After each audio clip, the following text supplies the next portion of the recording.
Je vous ai fait appel parce que j'ai été confronté hier à une situation inadmissible, laquelle situation m'amène à faire une déclaration ce matin. Vous savez que le président de Dynamique Unitaire, la plus grande confédération syndicale de notre pays, que vous connaissez très bien parce que ce n'est pas un cas que quelqu'un puisse encore ignorer ici au Gabon et même à l'étranger.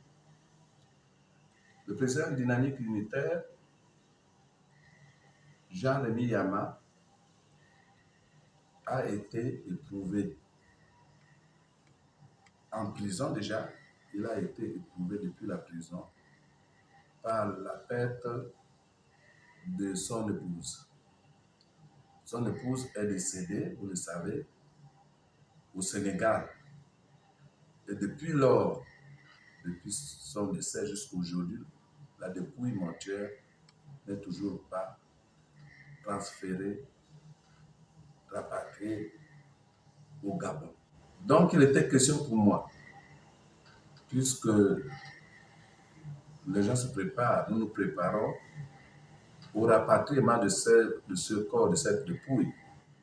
Parce que la mort dans laquelle est conservé ce corps ne peut pas indéfiniment être occupé par un corps qui, de surcroît, n'est pas de là-bas. Les enfants à bas âge sont au Sénégal sans soutien. Jean-Rémy Yama lui-même est gardé à la prison centrale de Libreville. Raison pour laquelle je me suis déplacé puisque le 20 janvier dernier, j'avais déjà tenté de le rencontrer. Les autorités carcérales m'avaient opposé l'obligation d'avoir un permis de communiquer pour le rencontrer. Ce que j'ai obtenu ce vendredi 20 janvier. Et je suis allé le voir le dimanche 22 janvier en matinée avant le culte. Lorsque je l'ai rencontré, nous avons échangé. Il était question que je continue à faire le plaidoyer pour rechercher avec les autres des moyens de pouvoir obtenir sa mise en liberté.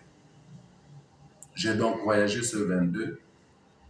Après l'avoir rencontré, je suis allé en France, où j'ai passé moins d'une semaine, parce que j'ai passé une semaine parce que je suis revenu le samedi qui suivait.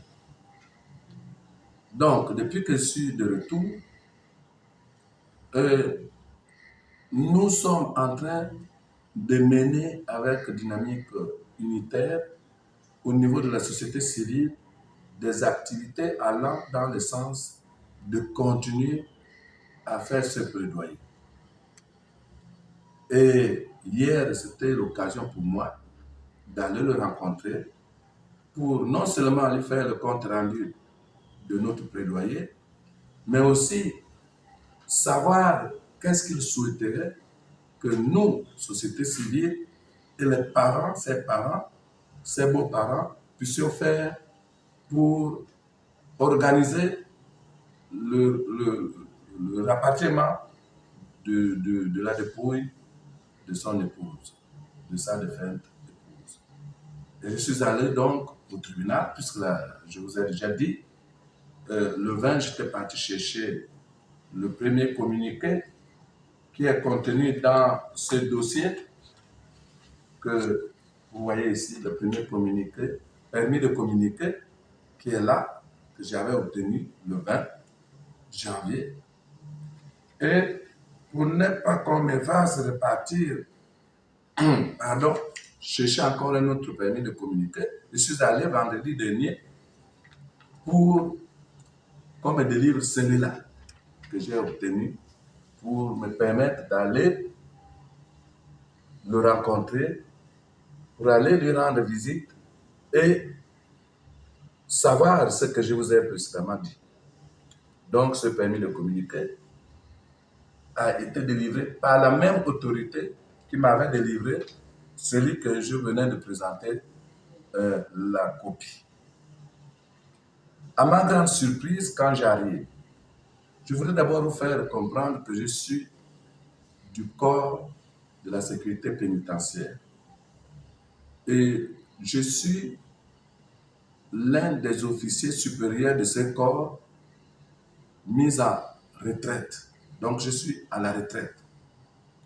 Ce que je sais, c'est que tous les officiers d'un corps retraité sont des officiers en réserve.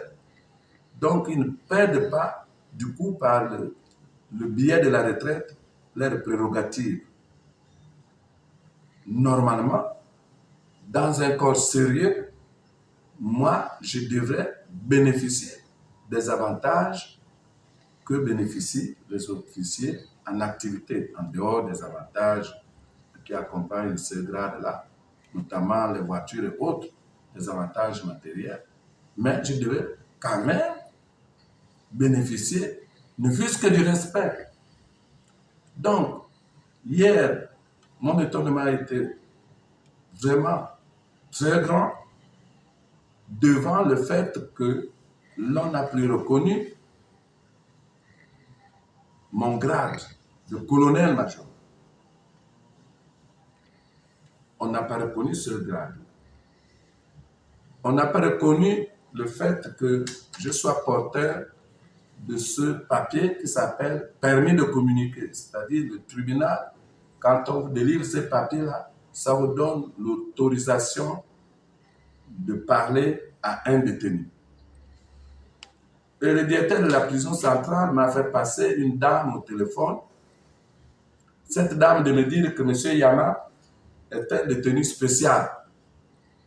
Et comme c'est un détenu spécial, ça ne devrait pas être le procureur qui m'a délivré ce permis-là qui devait le faire.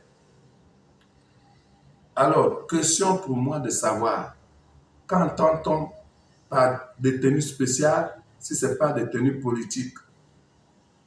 À la prison centrale sont exemptés du traitement de droit commun les détenus politiques. Tout le reste, on les appelle les détenus de droit commun, donc qui bénéficient du même régime, le régime de droit commun. Alors, devant cette situation, je suis à même de me poser la question de savoir est-ce que M. Jean-Rémy Yama ne présente pas un souci là-bas qu'on ne voudrait pas que je puisse connaître. Qu'est-ce qu'on entend par détenu spécial? Sur le permis de communiquer, on a écrit ici comme délit qui le mettait en prison, abus de confiance. Est-ce qu'un abus de confiance est un régime spécial? Je dis non. Monsieur Jean-Rémy Yama n'est pas un criminel.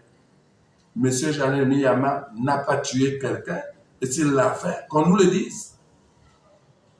Pourquoi est-ce que quelqu'un comme moi ne puisse pas parler, échanger avec un détenu spécial, même si c'était un détenu spécial, puisque je suis de la maison. Je suis assujetti au même règlement que ceux qui sont en poste aujourd'hui observent. C'est la raison principale que je vous ai fait venir, puisque vous êtes les hommes et les femmes des médias, pour vous faire connaître que M. Jean-Rémy Yama est en danger. À partir du moment où on ne veut plus que les gens puissent lui rendre visite, et quand je parle des gens qui puissent lui rendre visite, je parle de moi. C'est qu'il est en danger. Donc voilà pourquoi je vous ai fait venir, parce que cette dictature-là a assez duré. Quelles sont les consignes qui sont données aux agents de la sécurité pénitentiaire? Où est-ce que nous nous trouvons?